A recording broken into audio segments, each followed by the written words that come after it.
Hey everyone, welcome to Live with DJ Rossstar. Today is Tuesday, January 27th, 2026. Today on the show, I'm going to talk to Demi the Daredevil. Yes, I'm wearing earmuffs. Yes, it's still cold in Texas. Got a nice 34 to 36 degrees right now, but I am excited for the interview and this is going to be a good one. So if you're watching live, you can send questions in the chat below. I'm on every week, twice a week. Tomorrow, I'll be back at 3 o'clock Central Time with Gina Fontanella. If you like what you hear today and you want to know more, you can follow me on Instagram and go back and watch some of my old interviews. I've got Zebrahead on there, Less Than Jake, I got Sucker Punch, Rematch, and a ton more. And you could also jump onto YouTube, look up DJ Rossstar, and watch some of my old interviews from 20 plus years ago. So, it's now 2:30 Central Standard Time. Demi the Daredevil should be here any moment. Once again, if you're watching this live, thanks for joining me. If you're watching the replay, I hope you check out a live show in the future so you can ask questions. The reason why I do this live and I don't just record it is so everybody can be involved. Doesn't matter who you are or where you live, this is the chance for you to talk to your favorite band. So let's invite Demi in here and we'll be good to go. Hang on.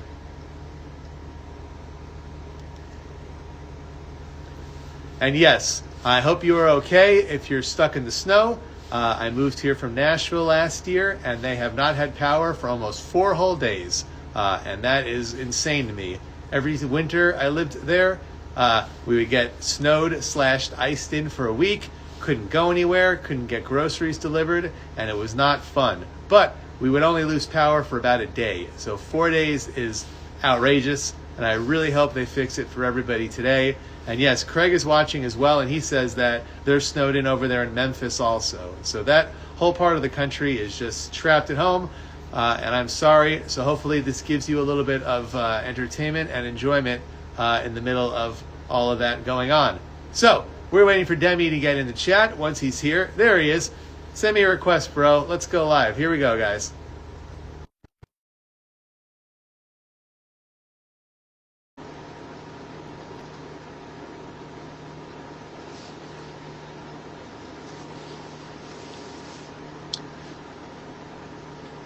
Hey man, bro.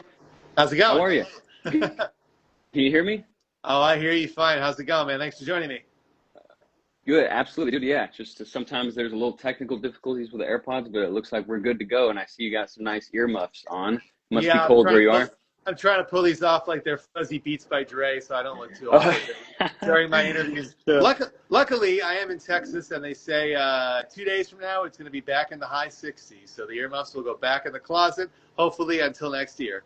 Oh my gosh, what part of I heard that Austin specifically, I was seeing videos of cars just like doing endless turns, like it's got real icy roads. Yeah, everybody thinks they could be the one to do it successfully, to get out of there without hitting any ice. But not me. I've been in the house since Saturday. Today was the first day I went back out, and now the roads are clear, so we're good. That's crazy. I still wonder if the weather has always been this volatile in the past, or if this really is climate. Well, Yeah. It's hard. You grew up in El Paso, right? El Paso, Texas. Yeah. So did you ever have snow out there before you moved to California? We rarely. It was a real, wonderful white Christmas if that ever happened. Wow. And now you're in California, so you just have to do like a 90-minute drive to Big Bear, and you can see plenty of snow.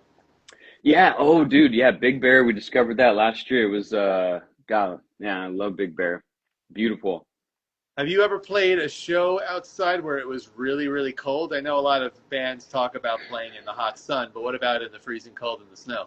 Freezing. That's a good, I'm trying to remember. I feel like I must have done it one time. I can't remember where, but I remember I was playing drums and my body was giving out on me because it was so cold. I'm just trying to remember where it was, but yes, that has happened before. And have played in like Fargo or places where we almost got trapped in the snow. But we played inside. So during that, load in and load out was freezing. And we got snowed on, but. Lucky for you, you don't have to go on tour this year until March, I believe. So by then, hopefully, it won't be snowing anywhere. That's right. Yeah, I know. Yeah, it'll be nice weather hopefully throughout. Although I did look at, you have a lengthy itinerary and you are going a lot of places, so you might hit some cold weather, but hopefully not too bad.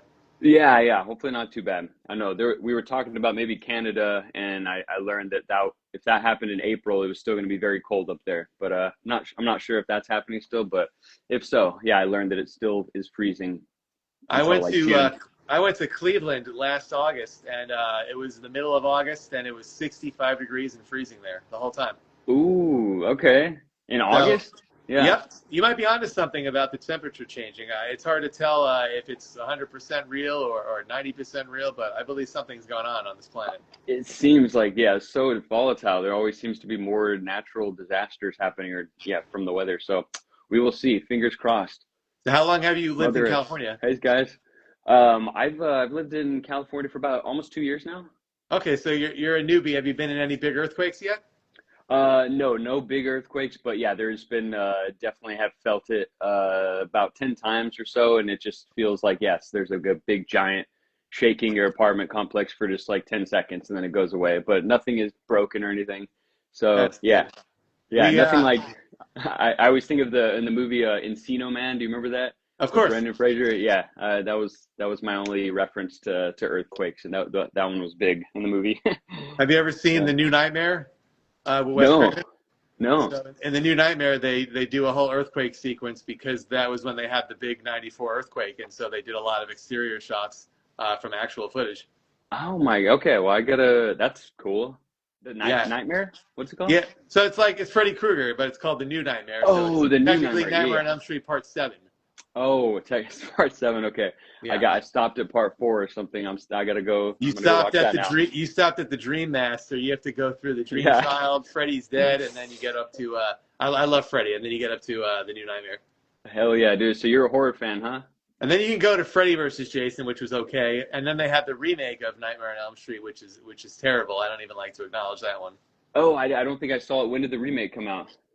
I don't know, 2009 or 10. They had someone else play Freddy Krueger, and it wasn't bad, but you just can't have anyone else play that character because it's just not going to look like him or sound like him, you know? Right, right. No, it's always hard recasting for the remakes. It's hard sometimes when a band replaces a singer, but sometimes it works. But in this case, replacing Freddie, I don't think it worked. And I'm pretty sure Rotten Tomatoes does like a 10% or something. Uh, it's tough. Yeah, yeah. But still, entertainment nonetheless. Oh, yeah. So do you see, so far you've been there 2 years, has it advanced your career like you had hoped? Do you see a big difference already? You know, it's an interesting thing to be like, there was a lot of progress that happened since we moved here, and it's hard to pinpoint if it was California, the environment, or if it was mentality changing, or if it just was going to work out like that anyway. But yeah, I definitely have seen a lot of changes since I moved here. It wasn't really kind of Austin. It's like the music capital of the world, but it's kind of like more of like a a little bit of a marketing ploy. Too, they kind of just were titling it that, but I'm not sure if it's quite like the industry as like LA or New York would be. And they have a lot of live music here, but I don't know if they have as many record labels or recording studios here. But they definitely have Oh, like over 250 venues that you can play a show at. right, right. There's a lot. There's a lot of opportunities to play, and but maybe yeah, maybe it's like genres too, because I felt like there were certain bands that kind of like more indie, maybe psychedelic, kind of blues rock. It's like those would get more attention from BMI and from like Sonic Guild and stuff like that, like kind of support networks. But Yeah. maybe it wasn't too big for the emo scene. Like they do got Texas Emo Club, which was pretty cool. So when you tell people about your music before they hear it, do you just say I do rock music? Is that the best way to characterize yourself? I try to condense it, but yeah, I say it's just like it's dark theatrical alternative pop music, and for the underdog, I've been saying that. So yeah, that's what it is. What did you start out doing? Were you just like a pop punk guy at first, or did you always do this sort of music? When I started out as the drummer for this band, and it was really there. It was always the tinge of emo, but it was a lot fast, kind of like fast pop punk stuff. And yeah, and then I think that when the lead singer passed, and I kind of gave it up for a while, and then I came back to it. It was like turned it a little. I me not being able to play guitar and having like a band in the room with me while making the songs, it kind of Yeah. led me to rely on recording programs. And so it became a little bit more electronic, a little bit more subdued and groove oriented. And kind of, I got like a dance, my family, my sisters and mom, they were always playing dance music like that you can dance to. So it was kind of like a lot of beat based. I'm a drummer. I was in drumline. So yeah, Yeah. heavily electronic beat based. And now I'm trying to get back into a little bit more rock. I like that you're doing what you're interested in because pop punk is finally back, and you could just easily go back and do that, but you're doing what you want to do and not just what's popular. And I think that's great. Yeah, I know. I don't. I don't think it'll ever. I think some people are actually. It does work for them. They're able to kind of like play the different roles and then kind of like scrap that and start new and play. And they're kind of like maybe Bowie maybe was like that. So it's not really a bad thing maybe. But yeah, it wouldn't work for me. I feel like people would be able to see through. I'm not able to like monitor trends well. I'm just like it's just gonna work if I just like I'm trying to try to make it myself. And What I've feels talked right. about this before on my show, but sometimes you'll have a band like Newfound Glory and they have one sound, and then they go make a record like Coming Home, which sounds completely different, and people Yeah, just don't like it, and they don't really get any new fans, and the fans they have already don't like the record, and so are mad about that. they go back and they Yeah, just do what they do best and go back to making pop punk music. yeah. It scares them away sometimes.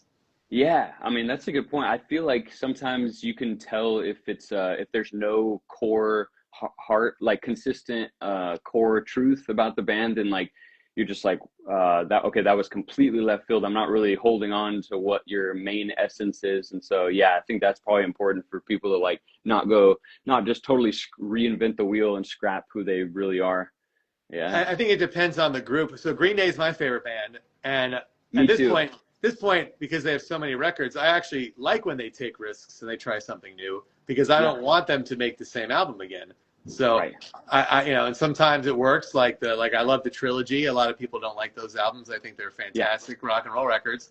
me too. Sometimes it doesn't work, like Father of All Motherfuckers. That was not something I enjoyed. But I appreciate that they try different things. They don't just keep making what they assume people want them to make. Totally, yeah. And I've thought about them a lot too. It's just like they do have the consistency of like it's always going to be kind of like a not it's they're always going to have the similar guitar tones, and it's going to be at the heart of everything they do. You feel the punk rock, and then they're able to be so flexible within that. And I've never seen another pop punk act be as kind of imaginative as they are. Maybe Like, when you get to record 14, you can get out there and just do all different sorts of genres. But at this point, I know right. you're still sort of new, so you're doing what you do best. That's I honestly it's worked against me a little bit to not do what I do best. Like I think that I can crank out the dark introspective brooding song that makes sense to me and it can kind of come out pretty easily. But then I Yeah. tried to be like, okay, well I really need to make this song that feels like a heartfelt thing that's more sentimental or more sweet, and it just never does. Is where like kind of if I branch out from the dark stuff, it's hard to make that do as well when you're starting out, especially because Spotify is trying to categorize you and be like, well, you're this person, and like this is who we're gonna show you more people that like this, but you kind of like you need to. It's a hard thing right now because even on social media where it's just like everyone's like, well, you need to make a TV show that's part of your brand, and you can't really talk about behind the scenes stuff and then go and make a vlog like this and then go do all this kind of. It's like you just have to stick with one thing, so it feels very confining, which is unfortunate, I, honestly. But I get it, man. So I've been doing this show for like over 20 years on different platforms, and for the most part, yeah. it was interviewing punk bands and pop punk bands. But every so often, I would throw people a curveball. So I had Katy Perry on here, and I Yeah, had so Juliet Lewis, and a ton of other just out there musicians. But towards the end of my show, the first time around, before I took a break, there weren't really pop punk bands anymore. No one was doing that music, and I tried to expand and have songwriters on and almost like folky writers on, sort of bit of a country writer. And my viewership just dropped. They didn't want me to be doing that. They knew what I was good at, and they wanted me to stick to the pop punk interviews. And there just weren't that many bands anymore. So I kind of took a break, and now everybody's back. So it worked out for me. that's why. Okay, yeah, I was wondering because I know you've done this for a while. I was amazed that you were on MTV, right? I've done a few things. I had a column in Substream magazine, which was nationwide. I hosted a few festivals. I had a show on DirecTV for a while called Havoc on the 101. So I've done a Oh, couple okay. of things. It's cool. Yeah, I thought that it didn't register to me that when I saw you like doing the legit stuff. I was like, oh, that was a while back. This can't be you. But I'm like, oh no, you've been in the industry for a while, and then you just explain why you took a break because you're like, oh, now you're going back to like, okay, here's my core roots, which is like punk rock or alternative. I've talked about this before. I'm very stubborn. I've only done a live show this whole time since 2002. Only times I would record things if it was like a Warped Tour, or sometimes like if I was at a show and I was hanging out with the band, we'd film something. But because I wanted to do live and I didn't want to do podcasting, and I knew about podcasting early on. People in '06 were like, hey, do a podcast. And I said, I think it's kind of boring. I want people to be able to interact and watch live, and anything goes. And that probably was what hurt me, is that I didn't do a podcast, but I just wanted to stay true to what I enjoy doing the best.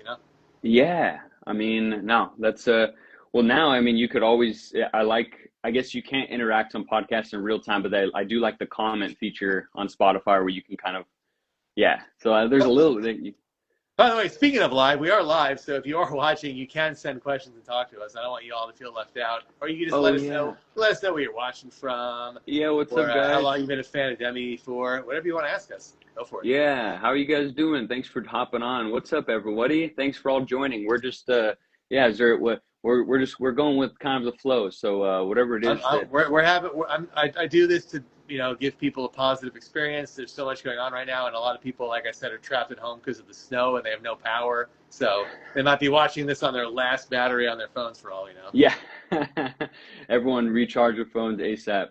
Madeline Okay. says, loving the convo already. Thank you, Madeline. We got No, thank you, Maddie. Gillian. Hi, Gillian. Semrad. Hello, Faith. Probably recognize some of these people. Hi, Cassie. I know you go live a lot, so you probably recognize some of these people.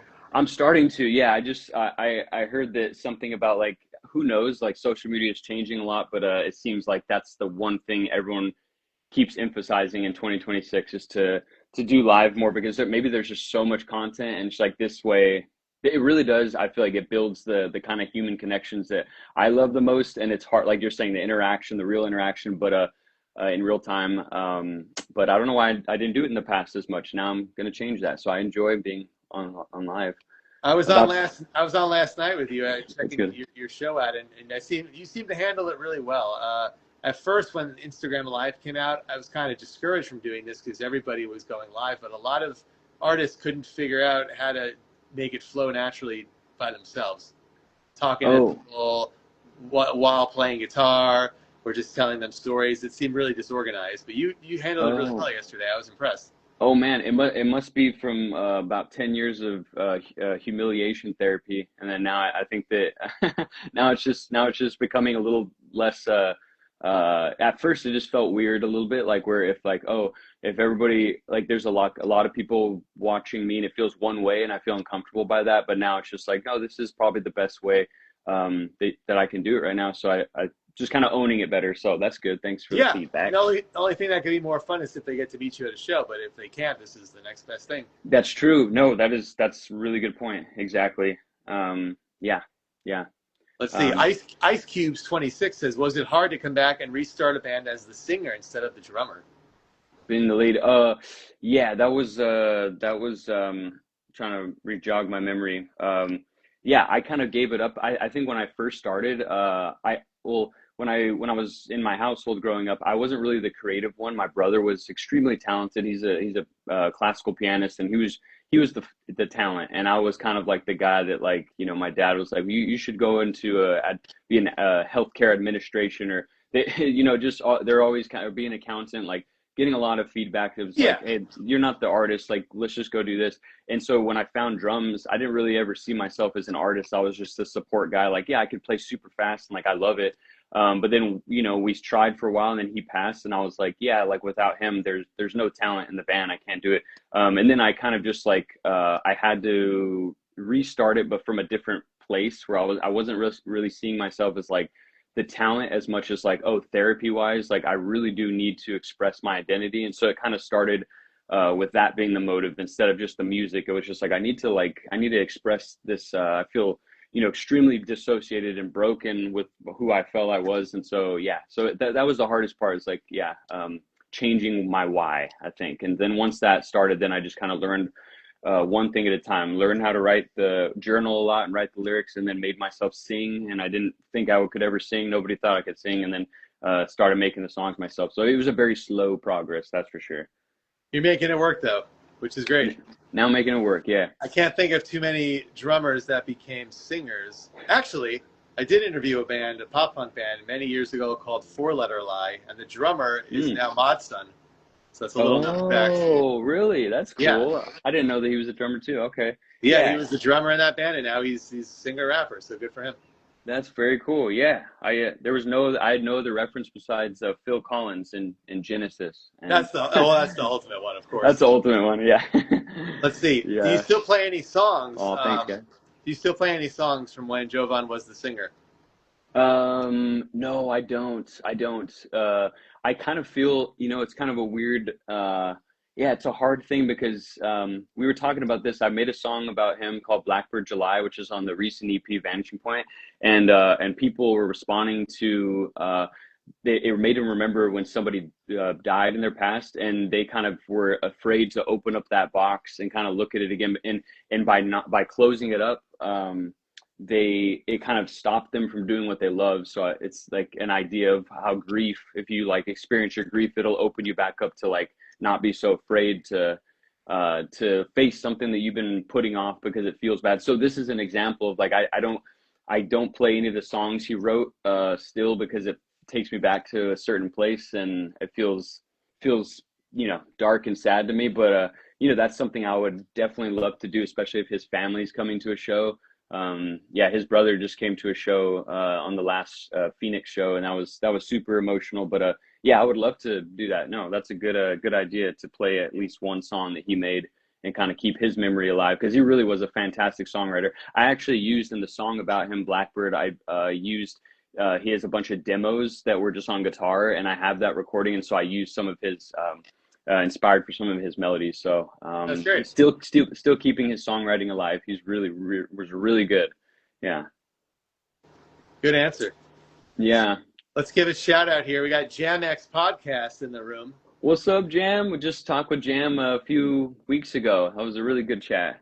Yeah, I'll admit it right here. I found you from that podcast. I totally saw you. Oh, cool. This guy seems cool and knows his stuff. I'm going to get him on my show. That's awesome, dude. Yeah, thanks for scoping that out. And we're all here we are, all supporting each other. That's what it's all about. And I like their podcast because they're enthusiastic, like I am. Oh, I like totally. Sometimes you watch interviews and the hosts just seem dead behind the eyes, but not them. I know. Oh man, I'm working on a song that I'm doing it on Thursday, and I just was writing about that idea, glossy and dead behind the eyes. Dead behind the glossy eyes. I was trying to say it right, but yes, that's a real phenomenon. I don't ever want to have that gloss, that thick film that makes you dead behind the eyes. Yeah. But yeah, some interviewers, you could tell it's like they don't really care. Let's see. Bianca says, how do you manage to be so open about speaking up about your traumas through your music, especially coming from your background? I think that I think I naturally, my personality is I will reveal things that I don't even think are vulnerable or a big deal, and then to other people are like, dang, well, like it makes people uncomfortable, or some people appreciate it either, or it makes people threatened, so I'm kind of like that. But then also I come from, speaking of trauma, like an enmeshed family, which is just like everyone's emotions were kind of just like melting together. And so I didn't learn boundaries very well. So it's making me very, I kind of just say it all. And then I'm kind of learning how to be like, hey, you got to be a little bit more contained because that's healthier. But so in that sense, I guess it served me well. Good old trauma made me just kind of like vomit everything with no filter. And people can relate to you, and which is great. And hopefully your music helps them. Yeah, right. And that's the ultimate goal. It's just like, I want the person that feels like they're in those, any social settings, and they're kind of like feel completely alone and unseen, and they feel different. I just want to be in their head because I'm going through that, and I want them to listen to the song and be like, hey, in those moments when I really feel alone and different, like I'm with somebody, even though they're not physically here, I'm with them. And Ice Cube said, woohoo for trauma dumping. Yes, trauma dumping heals. I know. Yeah, man. It brings people together, I feel like, too. There's good So and bad. what are we going to be doing for 2026? Like I said, you have the tour going out Moonwalker, so that'll be fun. It's gonna be And very fun. I, Yeah. I hate to say it because your EP was in December, but technically it was 2025. So everybody wants to know, of course, what are you going to do for 2026 when it comes to new Oh, music? in terms of new music, Yeah. yeah. Vanishing Point was an EP that was made after the album, that comes after it, and so it just was something that I made like here's a prelude or here's like a prequel, and so the album is idea and the lyrics and like the story is pretty much there. I just have to go into the studio and finish it, but I was, there's always limits of time and schedule and means and funds and all that stuff, and so like I think that the plan is to put out a few singles this year, and while I get back in the studio, probably in June, hopefully to just finish the album to release next year, because it just takes, unfortunately, so much longer than we would like to, like, make it, cross all the T's and dot the I's, But so probably. you'll be on social media though, I'm sure the whole time, so you'll keep them updated. I'm Probably I'm try, daily. I'm gonna, yeah, I'm gonna try my best. I think that the lives, I really want to do the lives and the Discord as often as possible, and then I'm trying to figure out better what makes good content. What I don't like that, that I'm trying to find it meaningful to me too, and not just like, hey, you better grind and just post a reel a day just because you need to. And I'm like, man, I don't know. I'm a slave to enough things in my life. It's hard to be a slave to the algorithm. But if it comes from a place of being like, hey, like I actually want to connect, then I'm trying to get to that place. I'm sure I you like are that too. you only want to post content that you believe in, which is great. When I'm on Yeah, TikTok, I'll see it'll be like a quote, and one person will make the video, and then like 500 people steal it, and they just try to make similar videos because they yeah, assume they're going to have a hit. right. Uh, One that stands out is I don't know the exact phrase, something like people think that married couples go to bed cuddling, but they really say goodnight and turn the opposite ways in the bed or something like Yeah, that. But I've seen that like over 100 times on different posts, and I'm like, okay, it's right. like kind of corny already. Like someone wrote it, and it was probably a hit, and now everyone's just trying to copy it to get a hit. See, That's not cool. that's no, you just articulated the problem that I have with it. And I feel like I believe that at least the debt, like, the fans here and the fans that I want to connect with, they're not like done. They're not like people just think, I don't know. Like, I just feel like people are smart and they can tell when that happens, and it feels very cringe to me. I'm just like, I know you've seen this template a million times, and I know they say it works, and sure, you can use some truth, things that are true to you, but I just feel like people could pick up, and I'm like you said, I know you've seen this 100 times. Am I just Yeah, gonna just do the same thing? Yeah. I mean, I've done TikTok for a year. I don't really make TikToks about this show. I kind of just do it about my life. And the biggest one I had was going on some alpine coaster here in Texas, and I didn't think anything of it. I just thought it was a cool roller coaster, and it got like 400,000 views. Oh my God. But I didn't just do it because I saw the people doing it. I just went to this random alpine coaster in the hill country and thought it was awesome. There's something to that. I've heard that so many times where they're just like, it's always, you try really hard to think, and then the stuff that's coming from you, and it's just, that was probably very easy, right? You're just like, oh, in the moment, I'm just gonna No, do it. for a while when I wasn't doing interviews anymore, I was doing like I called it Get Lost with Ross, and I would just show them cool things in Nashville, like weird things you can do that aren't in a tourist manual. I would go out to Kentucky and do it, Alabama. So now that I'm here, I still do it around Texas just for fun.